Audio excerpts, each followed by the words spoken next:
Ruse de Satan numéro 1, quelques extraits. Bien-aimés dans le Seigneur, et vous tous qui êtes engagés dans le combat contre Satan et tous ses agents, nous avons eu la grâce de tomber sur ces 3 extraits, mettant à nu certaines de leurs ruses et de leurs stratégies contre l'Église de Jésus-Christ, et nous voulons aussi les mettre à votre disposition. Notre prière est que vos yeux s'ouvrent enfin sur les activités et les manœuvres de Satan, afin que vous ayez plus de discernement en ce qui concerne ses œuvres au milieu du peuple de Dieu. Si le Seigneur le permet, dans les prochains numéros de notre journal, nous vous aiderons à reconnaître les agents de Satan au milieu de vous, et aussi à connaître de quelle manière ils opèrent dans les églises. Pour des raisons de conformité, nous avons choisi de publier le texte dans son intégralité. Nous vous prions donc de ne pas nous tenir responsables des fautes que vous y rencontrerez, qu'elles soient liées à la forme ou au fond. Que l'Éternel bénisse votre lecture, et que le sang de notre Maître, Seigneur et Sauveur Jésus-Christ, couvre et recouvre totalement votre être tout entier. Amen. Les ruses du diable pour nuire au culte. Le diable se rendait au culte, il était en avance. Où vas-tu par là? Lui demanda-t-on. Au temple, où j'ai affaire. Pourquoi n'irais-je pas me défendre là où l'on m'attaque? Te défendre? Mais comment t'y prends-tu pour te défendre dans une église où le monde est contre toi? Pauvre novice. J'ai 1000 moyens de réussir. Dès le matin par exemple, je m'arrange pour qu'il arrive un imprévu. Oh, pas grand-chose. Des invités qui s'annoncent pour midi, un petit rhume qu'on décidera de tuer, en restant bien au chaud. Je me suis aperçu que c'était plus facile encore. Un lacet qui casse juste au moment de partir, un bouton qui manque, le lait qui se renverse, le chat qui est malade, la panne de gaz, la voiture qui ne démarre pas, les enfants qui traînent, et ça y est, on n'ira pas au culte. Et même si l'on y va dans ces conditions, je suis tranquille. On est de telle humeur qu'on n'en profite pas du tout. Dans l'église, je fais en sorte que le moment de recueillement qui précède le culte soit impossible. C'est très facile. Il suffit de 2 ou 3 personnes qui bavardent dans le hall, ou dans le fond de l'église, ou dans l'auditoire, pour que l'ensemble n'arrive pas à se recueillir et prier. Je m'arrange à faire arriver le plus de monde possible en retard, et j'en tire double profit.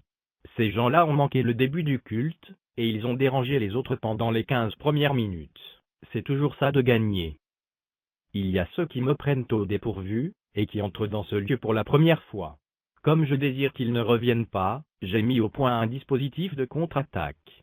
Personne ne leur donne un recueil de cantiques, personne ne les salue, ni à l'entrée, ni à la sortie. J'ai remarqué que cela suffisait pour qu'on ne les revoie plus. Un enfant qui ferme la porte bruyamment, un parapluie qui tombe, ou tout autre bruit de chaise, suffisent d'ordinaire à faire tourner la tête à une bonne partie de l'auditoire. Je fais aussi de suite occuper les dernières places aux premiers arrivés, afin que les retardataires soient forcés de rester debout au fond, ou de traverser tout le temple. C'est pour moi double profit, car l'assistance est distraite, et eux-mêmes pour éviter cet inconvénient de déranger, ne reviennent pas les fois où je puis les faire arriver en retard, par un imprévu de dernière minute. Je leur escamote ainsi 2 ou 3 réunions par mois. Et puis, j'ai 1000 tours dans mon sac. Il suffit d'avoir un peu de patience, et j'en ai plus qu'ils n'en ont eux-mêmes. Un jeune plein d'enthousiasme, ça me fait mal sur le moment, mais qu'il se marie, et on ne le verra pratiquement plus. Je l'engage dans des projets de construction de maisons, et son enthousiasme se ralentit. Et puis si tu pouvais lire dans tous les cœurs pendant les chants, la prière et le sermon.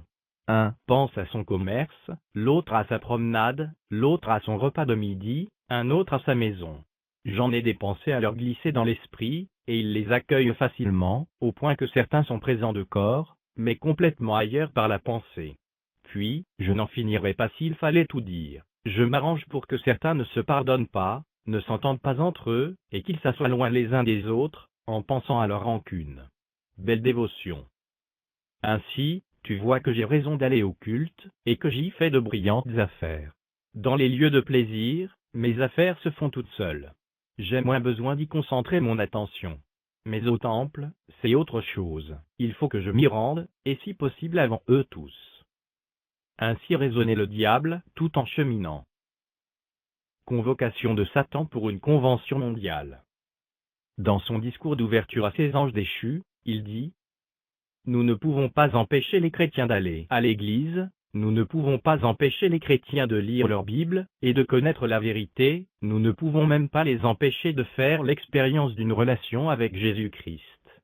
Mais s'ils réussissent cette relation avec Jésus, notre pouvoir sur eux est brisé. Laissons-les avoir leur style de vie conservateur, mais volons leur temps, pour les empêcher d'avoir cette relation intime avec Jésus-Christ. Alors voilà ce que je veux que vous fassiez, anges déchus. Distrayez-les, empêchez-les de s'emparer de leur Sauveur, et de maintenir cette relation vitale quotidienne. Alors les anges disent, comment peut-on faire cela? Gardez-les occupés aux choses non essentielles de la vie, et inventez des machinations pour occuper leurs esprits. Poussez-les à dépenser, dépenser, dépenser, emprunter, emprunter, emprunter. Persuadez les femmes d'aller travailler de longues heures, et les maris de travailler 6, 7 jours par semaine, 12 heures par jour, pour pouvoir s'offrir ce qu'ils désirent. Empêchez-les de passer du temps avec leurs enfants et leurs familles, bientôt leur maison n'offrira plus aucune échappatoire à l'attention de leur travail. Stimulez de plus en plus leur esprit, au point qu'ils ne puissent plus entendre cette douce voix. Le Saint-Esprit. Poussez-les à mettre la radio, les cassettes, ou les CD quand ils sont au volant, et les télévisions vidéo, les CD et leurs ordinateurs constamment en marche dans leur maison. Veuillez à ce que chaque magasin et restaurant dans le monde joue de la musique non biblique sans interruption, ça va remplir leurs esprits et casser leur union avec Jésus-Christ. Couvrez les tables basses de magazines et de journaux, pour qu'ils soient envahis de nouvelles du monde, 24 heures sur 24, qu'il y ait plein de panneaux publicitaires le long des routes, qui les attirent quand ils conduisent. Inondez les boîtes aux lettres de courriers non intéressants, catalogues, concours de toutes sortes, et toutes sortes de lettres promotionnelles offrant des produits gratuits, et des services publicitaires offrant de faux espoirs. Mettez beaucoup de mannequins maigres et magnifiques sur la première page des magazines, pour que les hommes croient que la beauté extérieure est plus importante que la beauté intérieure, et à ce moment-là, ils seront mécontents de leurs femmes, et cela brisera très vite les familles. Dans leurs moments de récréation ou de détente, poussez-les à être excessifs, qu'ils reviennent de ce moment complètement épuisés, pas du tout en paix, et pas préparés pour la semaine à venir. Ne les laissez pas aller dans la nature, pour méditer les merveilles de Dieu. Envoyez-les dans des parcs d'attractions, voir des événements sportifs, assister à des concerts, aller au cinéma. Gardez-les occupés, occupés, occupés, et quand ils se rencontrent pour des rencontres spirituelles, entraînez-les au commérage, au bavardage, qu'ils s'en aillent après ces rencontres, avec des esprits troublés, et des émotions déséquilibrées. Allez-y, laissez-les s'engager pour gagner des âmes, mais remplissez leur vie de tellement de bonnes causes, qu'ils n'aient pas le temps de chercher la puissance venant de Jésus. Très bientôt, ils travailleront et feront tout cela de leur propre force, en faisant le sacrifice de leur santé, et de leur famille pour la bonne cause. Et ça va marcher, ça va marcher. C'était vraiment une bonne convention. Alors les anges déchus sont partis très vite de la convention, avec pour mission d'entraîner les chrétiens à être partout, de plus en plus occupés, de plus en plus pressés, en allant ça et là. La question à se poser est, est-ce que Satan a réussi sa mission? À vous de juger. Circulaire des satanistes. À tous les sataniques, les représentants, les principautés, à tous les agents, à tous les pouvoirs, à tous les esprits mauvais, méchants, et à toutes les forces des démons de l'univers. Les chrétiens nous font de plus en plus mal tous les jours, et si nous ne faisons pas attention, nous allons tous perdre. Je voudrais attirer votre attention sur les résolutions prises lors de notre réunion de mardi 1er novembre 1991, de minuit à 1 heure du matin. Souvenez-vous que tous les chrétiens n'étaient pas informés de nos activités que nous avons programmées l'année dernière, et de ce fait, nous avons attrapé beaucoup d'entre eux, et je vous en félicite. Mais, pour le moment, les choses changent, comme je peux le remarquer dans le numéro de contrôle 10-10-100 au-delà de la mort et de la vie, et notre numéro secret pour contrôler l'univers. Les chrétiens deviennent de plus en plus victorieux à cause de la force de la prière, et aussi à cause de leur foi ferme. Qu'est-ce que nous allons faire? Voici ce que nous allons faire pour réussir. Accentuons nos trucs, en utilisant la Bible dans le mauvais sens, spécialement pour les prédicateurs et les pasteurs. et appliquez aussi les techniques et tactiques que nous avons arrêtées pour la décennie 90. Soyons un instant plus sérieux qu'avant. Ci-dessous, il y a des tactiques et des trucs que vous allez appliquer sur les chrétiens. Pas tous cependant, il y en a qui sont déjà dans nos filets, et ne vous méfiez pas des hypocrites. Nous les possédons déjà. 1. Ne pas leur permettre de lire la Bible qui est la source de vie, mais plutôt, encouragez-les à lire des ouvrages autres que la Bible, tels que des livres religieux, des histoires amusantes, les magazines de notre bibliothèque, et d'autres livres moins intéressants. Ainsi, quand la tentation viendra, ils n'auront plus la force de résister. 2. Ne jamais leur permettre de jeûner pour une cause juste, et s'ils le faisaient, ils seraient forts et nous serons détruits. 3. Poussez-les à la paresse pour la prière. Car si vous leur permettez de prier, l'Esprit de Dieu va leur permettre de découvrir nos plans et nous vaincre. 4. Leur demandez de rester pauvres, en leur interdisant de ne plus donner la dîme et l'offrande, l'aumône, etc., et de ne pas s'aimer les uns les autres, afin qu'ils ne soient pas unis, et que notre plan se réalise. 5. Leur permettre de donner la dîme occasionnellement, parce que Dieu aime ceux qui donnent avec joie. Or, pauvres, ils n'ont pas la joie, ils ne donnent plus toute la dîme, parce qu'ils auront beaucoup de problèmes, et donneront avec beaucoup d'hésitation, et de regret. 6. Ne pas leur permettre de s'aimer d'un amour véritable et sincère de leur Maître Jésus-Christ. Oh, je veux jamais prononcer ce nom. Qu'ils s'aiment seulement de la bouche, mais pas de cet amour venant du cœur. Livre de la Bible, 1 Corinthiens 13. Modifiez les versets 7 et 8, en disant qu'il ne faut pas s'aimer jusqu'à avoir mal au cœur, qu'il y a des limites. 7. Les amener à se critiquer les uns les autres. 8. Leur donner la liberté et la sagesse dans le mensonge, et à dire toujours le mensonge. Petit à petit, ceci va contribuer au lien pour les amener à entrer dans le royaume de Satan, jusqu'à la cité de feu pour toujours. Je souhaite que vous puissiez pratiquer ou appliquer des trucs, selon les directives données. 9. Laissez-les connaître tout sur le retour de Jésus-Christ. Oh, ce nom, mais en les obligeant à penser qu'il y a encore du temps, et de leur dire que ceci pourra avoir lieu dans 100 ans, 200 ans, ou plus, alors qu'en réalité, Jésus revient très bientôt et il tient toujours sa parole. Sachez qu'avec son retour prochain, notre position devient de plus en plus faible tous les jours. 10. Qu'ils ne témoignent pas, ou ne prêchent pas l'Évangile. Pour ceux qui ont la télévision, les pousser à rester souvent devant leur télévision, pendant des heures et des heures, afin qu'ils n'aient ni le temps de lire la Bible, ni de prier. Qu'ils se haïssent les uns les autres, qu'ils restent dans la séparation. Je vous enverrai d'autres trucs, mais, pour le moment, utilisez ces tactiques d'abord, c'est 10. En cas de complication, téléphonez 00000000 qui est la ligne directe, ensuite vous allez donner votre numéro de code. Notez bien. Marchez toujours avec cette lettre, et ne la cédez à aucune autre personne, parce que si les chrétiens découvrent les secrets, nous aurons des difficultés terribles, et notre plan va échouer. Je vous souhaite tous une bonne chance pour cette édition secrète 1990-1999, et n'oubliez jamais à nous rencontrer hebdomadairement au quartier général. La prochaine fois, nous allons discuter sur les points suivants. 1. Comment faire échouer tous les pasteurs. 2. Comment utiliser les meilleurs moyens pour décourager les croyants. 3. Comment attraper les croyants. 4. Comment empêcher leur vie de prière. 5. Comment introduire nos agents dans leur folie. Si vous avez des suggestions, amenez-les pour compléter les sujets ci-dessus. Le vôtre, pour la lutte qui continue jour et nuit, 24 heures sur 24. Lucifer, Satan. Fin de la circulaire des satanistes. Que la paix du Seigneur Jésus-Christ soit avec vous. Contact et abonnement gratuit. Mission chrétienne de réveil. E-mail, mail@mcreveil.org. Site web, www.mcreveil.org. Ruse de Satan numéro 2, circulaire des satanistes.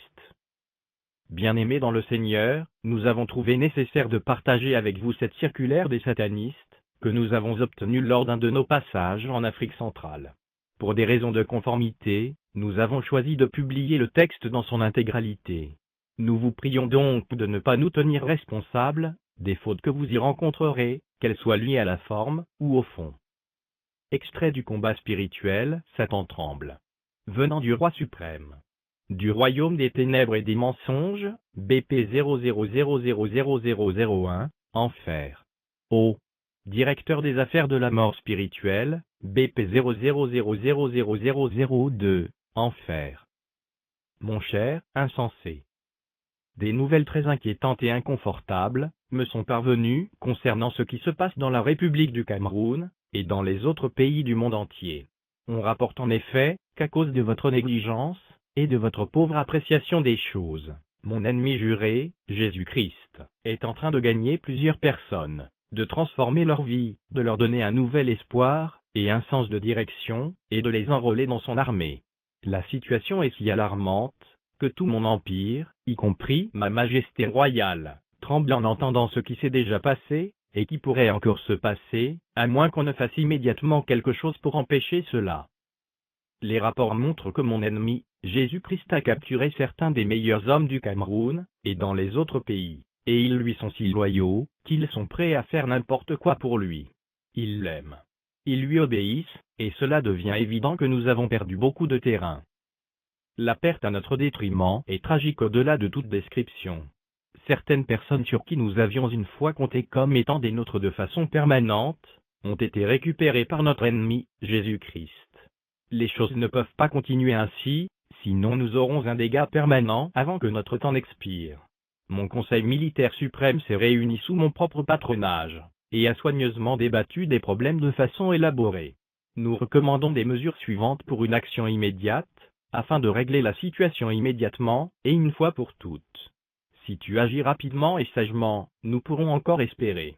Ainsi, il est de ton meilleur intérêt et du mien d'agir convenablement, afin de contrôler la situation immédiatement et de façon permanente.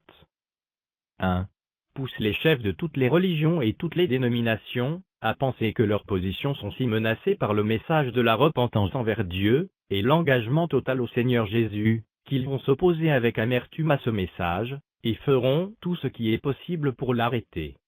Fais tout ce qui relève de ta compétence, pour amener tous ces dirigeants, même ceux qui normalement ne s'entendent pas entre eux, à s'unir, dans le seul but d'attaquer ce message. Pousse les chefs dénominationnels à mentir au sujet des porteurs de ce message, à déformer leur message, et à mentir à leur sujet de façon si terrible, que personne ne voudra les écouter. Mais, fais attention.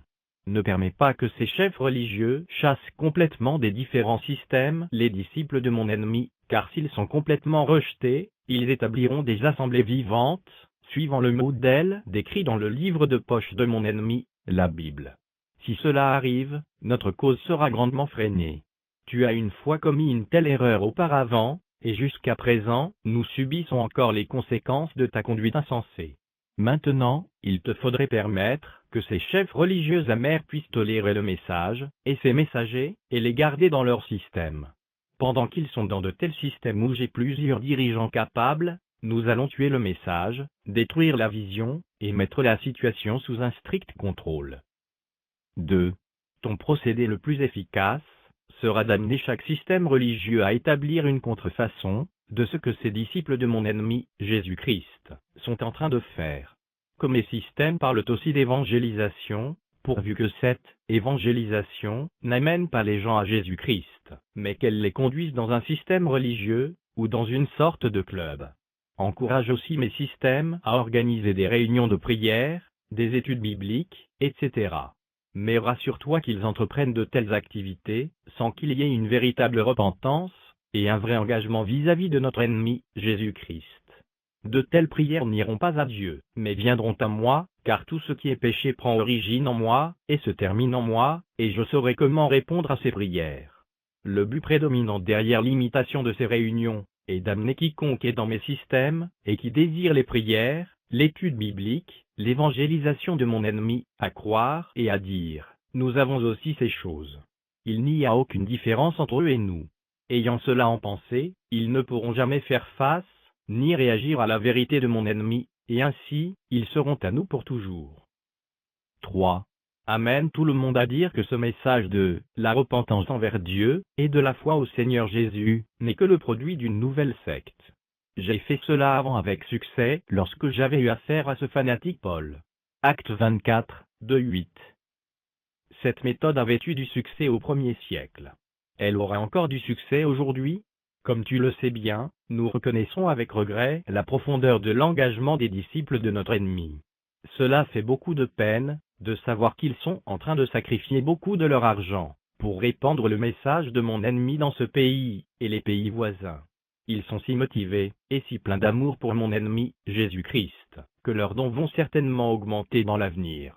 Il n'y a rien que nous puissions faire pour les empêcher de donner. Cependant, je suggère une chose. La voici, il faut que tu fasses circuler beaucoup de mensonges au sujet des disciples de mon ennemi de tous les milieux. Tu sais que je suis le père des mensonges et des menteurs. Ainsi, utilise-moi, ainsi que mes agents secrets, les démons et les esprits menteurs, pour mentir au sujet de leurs finances, en disant que l'argent qu'ils sont en train d'utiliser vient d'Amérique, d'Europe, ou de n'importe quel autre endroit auquel tu pourrais penser.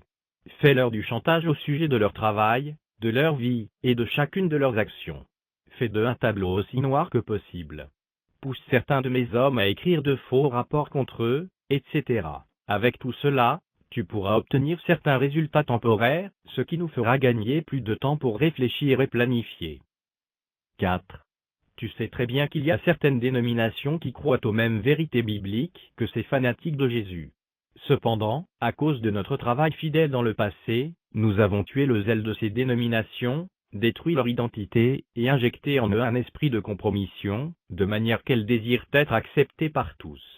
Ainsi, nous les avons rendues plus ou moins impuissantes comme ces systèmes qui ne croient pas à la vérité. Cependant, même si ces gens ont perdu leur zèle, ils restent quand même des enfants de mon ennemi Jésus. Maintenant, je veux que tu pousses ces enfants qui ont perdu leur zèle, non à se concentrer sur leurs défaillances spirituelles, afin d'en trouver une issue, mais à se mettre plutôt à attaquer ces fanatiques zélés de Jésus. Pousse-les à concentrer leurs attaques sur ceux qui entreprennent des campagnes partout, et pousse-les à dire du mal de tout groupe qui a du zèle et de la vision. Si tu peux seulement réussir à travers ceux qui ont perdu le zèle et la vision, afin qu'ils se concentrent sur ceux qui sont emportés par le zèle et la vision pour mon ennemi, Jésus-Christ, nous gagnerons le combat. Voici le secret derrière cela. Pendant qu'ils combattent activement ceux de leurs frères qui ont du zèle, ils seront en train d'accomplir notre tâche, et ainsi, nous pourrons nous concentrer ailleurs. Aussi, quand ils seront si pleins de haine contre la nouvelle expansion de l'évangile de mon ennemi, Jésus, auquel eux aussi croient, ils oublieront leur conduite de régression spirituelle, et ainsi, ils demeureront dans cette condition à notre grand avantage. Pendant que vous allez réaliser ce plan spécial, vous aurez besoin de beaucoup de tact. Vous devez commencer par des dirigeants influents, et aller doucement. N'oubliez pas qu'ils ne sont pas les nôtres, et qu'ils pourraient discerner ce que vous voulez faire, et s'ils discernent, ils se repentiront, se réconcilieront, et nous exposeront à la honte et au retrait total. Ayez juste une chose en pensée, ne comptez pas beaucoup sur ceux des enfants de mon ennemi par choix personnel. Ils n'y gagnent rien matériellement. Ceci veut dire qu'ils sont plus objectifs dans leur appréciation des soldats radicaux de mon ennemi, et sont par conséquent plus ouverts à l'action de mon ennemi.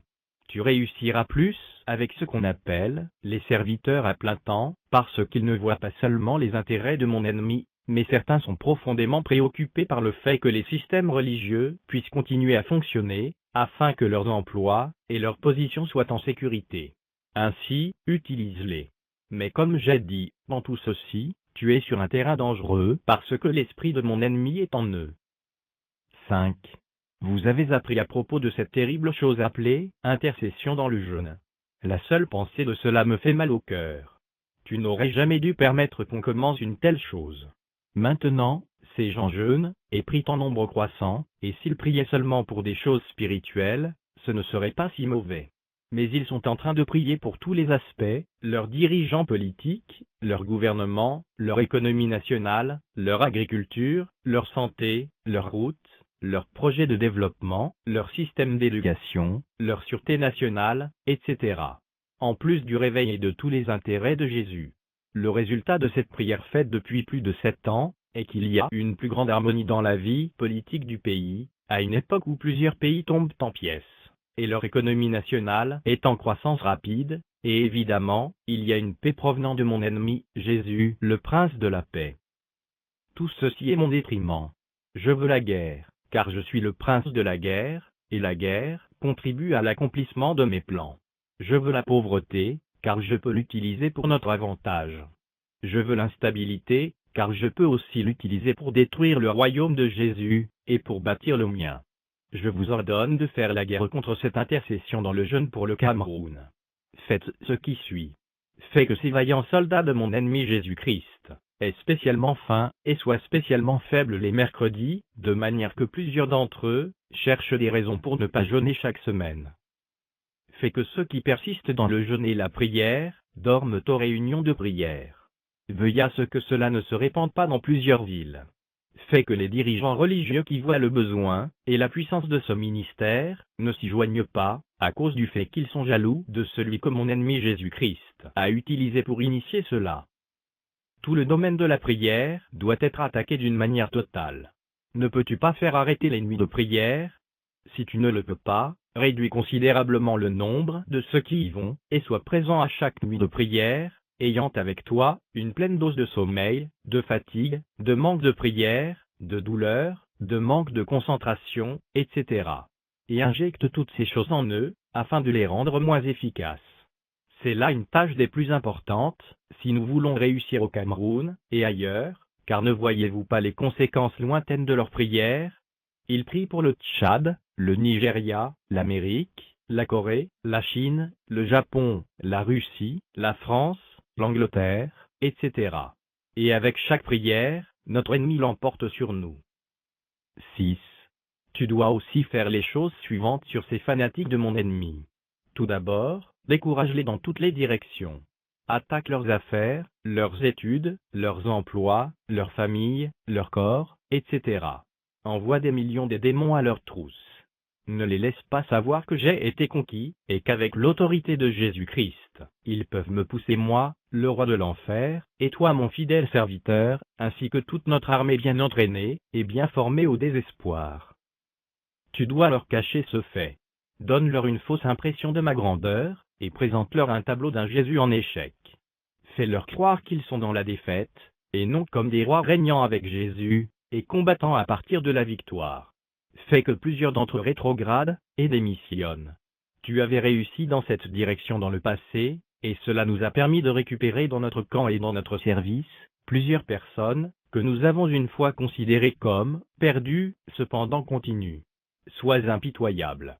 Attaque-les sans pitié. Si toutes les méthodes échouent, détruis leur vie, car c'est mieux de les ôter complètement de la scène que de les voir combattre activement contre nous. Ensuite, fais qu'ils rentrent dans le péché, et y demeurent, comme dans une vie normale. Ne crois pas que tu réussiras avec les péchés grossiers, comme l'adultère, la fornication, le vol, la corruption, etc. Car une petite poignée de personnes seulement commet ce genre de péché, et même après les avoir commis, ils se sentiront si horribles qu'ils se repentiront, recevront le pardon de mon ennemi, et vont réintégrer l'armée pour lutter contre nous. Utilise les péchés civilisés, qui semblent être permis dans leur milieu, mais qui les empêchent tout de même d'avoir une communion profonde avec mon ennemi, Jésus. De tels péchés incluent la jalousie, l'orgueil, la colère, l'égoïsme, le mensonge, les exagérations, les pensées impures, la paresse, l'oisiveté, le manque de pardon, le manque de prière, l'indiscipline, la gloutonnerie, le manque d'amour, etc. Vois-tu, nous voulons les détruire. Nous savons que les gros péchés ne font pas l'affaire. Ces petits réussiront. Ils ne sont pas si convaincus de pécher lorsqu'ils commettent ces petits péchés, et par conséquent, ils ne se repentiront pas, mais ces péchés causent la ruine. Cela arrive spécialement à ceux qui sont zélés, car très souvent ils ne voient pas que l'orgueil est le péché qui a donné naissance à notre royaume, et qui les garde de façon permanente dans ce royaume. Enfin, attaque leur direction. Tu sais combien importante est une direction. Par exemple, sans ma direction, notre royaume serait à sa fin. On peut dire avec raison que le royaume c'est moi. Si je suis détruit, c'est fini. La même chose s'applique à notre ennemi. Jésus-Christ est leur direction suprême, mais dans chaque endroit il y a un homme, ou groupe d'hommes sur qui tout repose. Dans le cas en question, il y a un obstacle en particulier, qui est causé par ce retrait fréquent de la direction dans des endroits solitaires pour prier, s'attendre à des nouvelles directives, et à un renouvellement d'énergie venant de notre ennemi. Ce qui est triste, c'est que ceci se passe, pas seulement pour une personne, mais pour un nombre croissant dans la direction. Ceci leur permet d'avoir quelque chose de notre ennemi, afin qu'en dépit de leurs nombreux échecs et faiblesses, ils soient solidement en contrôle, et fassent avancer les choses à notre détriment. Je ne pense pas que tu puisses faire quelque chose pour les empêcher d'avoir ces rencontres secrètes avec notre ennemi, car ils le font à cause d'un amour authentique pour lui, d'un réel désir de le servir. Cependant, tu peux faire un certain nombre de choses pour les limiter. 1. Pousse ceux qu'ils dirigent à être jaloux d'eux, et à les attaquer en secret. 2. Pousse plusieurs de ceux qui prient pour eux, à trouver des défauts en eux, et à cesser de prier pour eux. 3. Mets en eux un profond sentiment de solitude pour les envelopper, pendant qu'ils portent le fardeau de la direction, de manière qu'ils puissent perdre leur joie. 4. Pousse plusieurs de ceux qu'ils dirigent à les décevoir, et à leur causer beaucoup de peine. 5. Rends la vision progressivement floue, afin qu'un jour, ils ne puissent plus savoir vers où ils conduisent les gens. 6. Bloque chacune de leurs tentatives à faire avancer l'œuvre. Utilise même leurs proches collaborateurs à faire cela. Ceci les conduira au découragement, et une fois qu'ils seront découragés, ils cesseront d'envisager des grandes choses, de faire de grandes prières, de travailler beaucoup, de s'attendre à de grandes choses de Dieu. Dans ce cas, nous pourrons réduire une œuvre ayant beaucoup de potentialité à atteindre le monde entier, à quelque chose qui n'aura aucune conséquence, même dans une seule nation. 7. Il faut que tu attaques la totalité de la population des non-croyants, pour t'assurer que notre entreprise sur eux est permanente. Je recommande les 7 choses suivantes. 1. Enveloppe tous les non-croyants d'un esprit de doute, de manière qu'ils ne prennent pas au sérieux l'invitation de Jésus à se repentir pour être sauvés. Fais-leur croire que l'évangile n'est pas vrai, puisqu'on ne peut pas le démontrer dans un laboratoire scientifique. 2. Pousse ceux qui croient que la parole de Dieu est vraie, à renvoyer leur décision à recevoir Christ dans un avenir incertain. Pousse-les à continuer à renvoyer, jusqu'à ce qu'il soit trop tard. 3. Remplis les cœurs des gens d'un amour pour l'alcool, et pour plusieurs vins, pour des nouveaux habits et des nouvelles modes, des modes différentes des coiffures, des différents modèles des voitures, de nouveaux jeux, etc. Fais juste n'importe quoi qui pourrait les distraire, et leur épargner à toute occasion de réfléchir sur la signification de la vie, sur leurs conditions perdues, sur le jugement inévitable de Dieu, et l'invitation de Jésus-Christ à se repentir, et à se réconcilier avec Dieu. Pousse-les à se concentrer sur le « ici et maintenant », sur le sexe, le plaisir, la célébrité, etc. 4. Remplis le pays de plusieurs religions qui offrent à l'homme une belle philosophie de vie, mais ne l'amènent pas à un contact vital avec Jésus, qui a dit « Je suis le chemin, la vérité et la vie. Nul ne vient au Père que par moi. » Fais que tous croient que les bonnes œuvres les amèneront au ciel, et ainsi, ils ne verront pas la nécessité d'accepter Jésus-Christ. 5. Pousse plusieurs à discréditer la Bible, disant qu'elle n'est pas à la mode, et à rechercher une version moderne, qui leur permet d'avoir des relations sexuelles avant le mariage, et à commettre des avortements, et toutes choses qu'ils voudraient faire. 6. Sème une profonde crainte dans les cœurs de plusieurs personnes, pour qu'elles croient que si elles se donnent entièrement à Jésus-Christ, elles perdront leur position sociale. Pousse-les à préférer ces positions d'ici et maintenant, plutôt que d'avoir un trône au ciel avec Jésus-Christ, quand il reviendra. Rassure-toi que le message sur le retour de Jésus-Christ n'est jamais prêché ou enseigné. 7. Fais n'importe quoi et tout ce qui est possible, pour veiller à ce qu'ils ne se convertissent pas à Jésus-Christ, car tant qu'ils restent inconvertis, ils m'appartiennent, qu'ils soient des gens bons ou mauvais. Si tu veilles sérieusement sur toutes ces choses, nous allons retrouver le contrôle, et maintenir les choses à notre faveur. Rappelle-toi que le temps est contre nous. La fin n'est pas loin, et ceci pourrait être notre dernière occasion. Sois sage, plein de tact et de ruse. Ton maître, Satan, roi de l'enfer, seigneur de tout mal, et père des mensonges. Fin de la circulaire des satanistes. Que la paix du Seigneur Jésus-Christ soit avec vous. Contact et abonnement gratuit. Mission chrétienne de réveil. E-mail, mail@mcreveil.org. Site web, www.mcreveil.org